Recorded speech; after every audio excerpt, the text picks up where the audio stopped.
There's a lot of misconceptions around using social media to develop communities in your area. In this episode, I'm going to be talking about the right and wrong ways of doing it.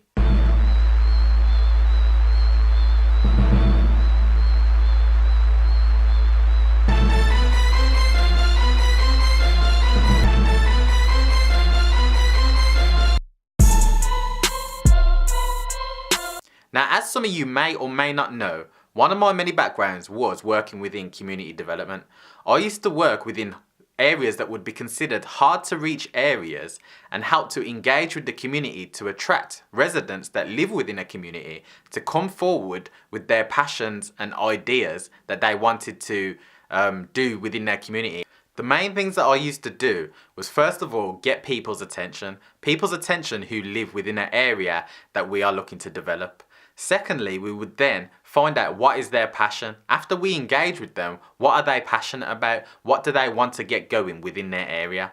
That would be the second target. Third target would be, how can we empower them to be able to do this themselves with light or little support from us? To achieve this, the main thing that I used was social media. It wasn't going out and knocking on doors or anything like that. It was literally using social media and engaging people and sparking those types of conversations that lead to word of mouth within a community. As a result of using social media, one of the community halls that wasn't used at all is now filled up, and the timetable is totally full, and they have over 8 social enterprises and groups running different activities within that community space. This is because social media was used the right way. One of the biggest disservices that I see in communities is when businesses try to speak to residents in a way that they don't want to be spoken to.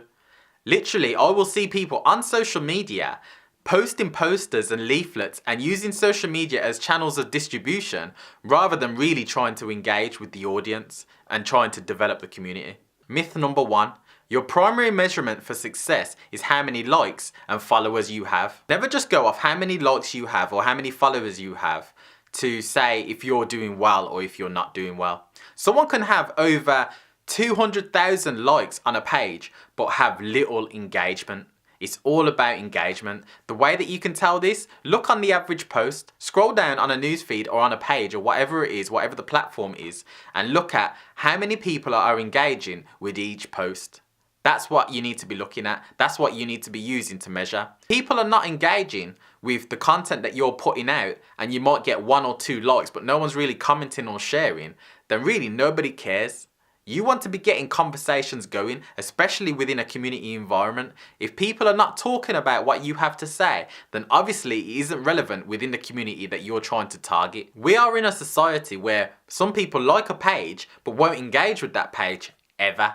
They like that page, but they will never unlike that page, but they might not go back to that page to engage or even check what you've been posting because the content that you're putting on there isn't relevant. Now, if it was relevant, people would be coming back day after day to see what other types of content are you putting out. One of the things that I often see, especially on Facebook, is a page may come along, set one up, and then they'll put a budget to create an awareness of a page to get likes, and they put out a paid advert, they get thousands of likes, but then when it comes to retaining those people that have liked the page, they can't do it. Number 1, because they're not creative enough to create content that is relevant to their target audience. And number 2, because they don't have a social media strategy to make their plan consistent. Now, what I use to measure if something is successful or not is comments and shares.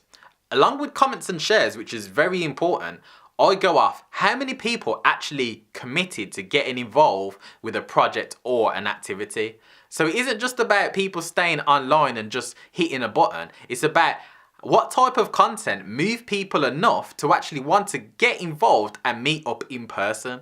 Now, when I say social media is powerful for community development, I mean social media is powerful to build relationships, because that is the bottom line. Your online presence should complement your offline presence and vice versa.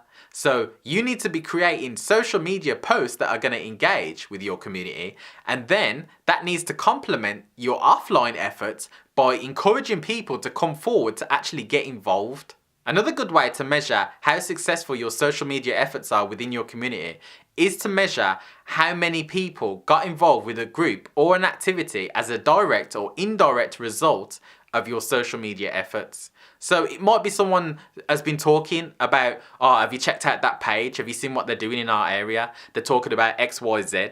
Like, that might lead to word of mouth because of the content that you was putting out.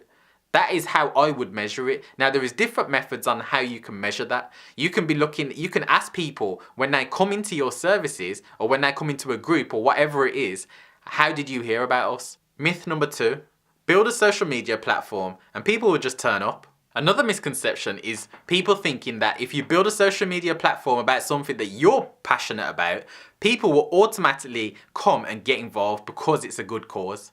Now, the problem with this is obviously there's an entitlement attitude. There's an attitude of people will come and get involved because why wouldn't they? Because you're doing a good cause or a good effort or whatever it is that you're doing, people automatically assume that everyone is as passionate about it as you.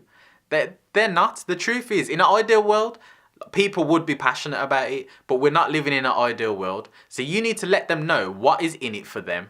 What is in it for them and what can they gain from getting involved with a project that you want to do within your community? That's how you need to be thinking. At the end of the day, you need to look at it like anything else. People are going to be thinking, what is in it for me? So you need to demonstrate how is it helpful for them, how can it better their life or somebody that they know within the community. You might be targeting, say, older residents within a community, but they're not an older resident, but they might have a grandparent or a mother that lives within the area that is an older resident and it's relevant to them. So you need to be able to demonstrate that through making content that will emotionally move them enough to think, actually, you know what, I should do something. Again, this comes back down to, have you done your research? Have you done your research and built your social media strategy? If you haven't, I've got another previous video that talks about some of the key points you want to take into account when building a social media strategy. What I'll do, I'll link it above. Myth number 3, you know what's best for your community. Often what you find in community groups is that it's the same faces and the same people that turn up. Now, these people are passionate about what they do, don't get me wrong, and they're very good for coming forward and getting involved and wanting to do something in the first place for their community. But what some of these people don't understand is not everybody sees the world like them. People have different perspectives, so they can't assume that they know what's best for the community as a whole. So the main thing that you want to be doing is engaging with residents in the community that aren't engaged with anything at all. The type of people that don't come to community groups, the people that don't get involved with activities, the people that go to work and come home and don't really speak to anybody.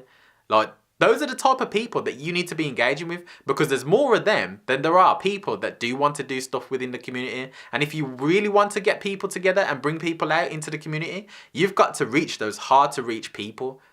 What you'll often find is there's a lot of people with skills and talents to help you develop the community, where you can do it collectively together. Now, this is the same for managing your social media platforms. You might have someone in the community that's really good at art, that's good at photography, that can do videography. You might have different skills and abilities where they can all pitch in and help you do whatever it is that you want to achieve. You've got to have strict guidelines and police your social media platforms. Now, I've seen a lot of social media platforms that are used for community development come and go. This is because it was often policed by people who didn't allow certain people from a certain group to have their say. The problem with this is it comes across like a dictatorship. It comes across like, unless you approve or give permission, something is not going to be allowed for public viewing. Now, don't get me wrong, there is a requirement for policies and procedures for risk management on social media platforms. But a general rule of thumb that I like to use is, if something can be received as offensive to a particular demographic, then you take that comment off or speak to that person and say, can you please not comment with that? And just block that comment. Now, if someone puts up a comment that you don't necessarily agree with, but it isn't offensive, you don't block that. This is a platform where you want people to take ownership. You want the community to take ownership of the community, but you want to have hold on a community page. That doesn't make sense. Like, you can't have both. You're either a dictator or you're not. It's simple as that. You can't say, oh, actually, you can have your say here, but on here, you can't say what you really feel. If people feel that there's a problem with, say, a local authority or a council, then they should be able to voice that on a page, because that might be something that might move people to come together and collectively do something about it in a positive way. Just because you see something as negative, it doesn't mean that it is negative as a whole. People have got pain points within a community, and sometimes one of the main motivators to bring people out in a community is when there's some kind of social injustice, or something has been done wrong, or there's something negative that has empowered people or moved people enough to make them want to come forward to do something about it. The saying is, when everything's cushy, why would everyone want to get involved and cause change? It's only when things go bad or wrong, mainly, that people want to come forward and get involved. Some of the major things that you should be doing for a community development platform is talking about the pain points within a community and see how you can collectively, as a group, address these pain points. And then, those people that are really passionate about doing something, help to empower them and upskill them to be able to engage with people on your social media platform. You may want to make them an admin. You may want to give them a bit more control. You may want them to create a certain piece of content to get put out on a certain date. These are the types of things where you need to be bringing people in to make it inclusive. Bring people in and empower people, upskill people to be able to do what you are doing. And then what will happen is other people that live down the road will hear that such and such has been doing this on this page. Maybe I could do that as well. I'm passionate about, say, sport or art or something like that. Maybe I could get a group together within my community that comes together to do what I'm passionate about.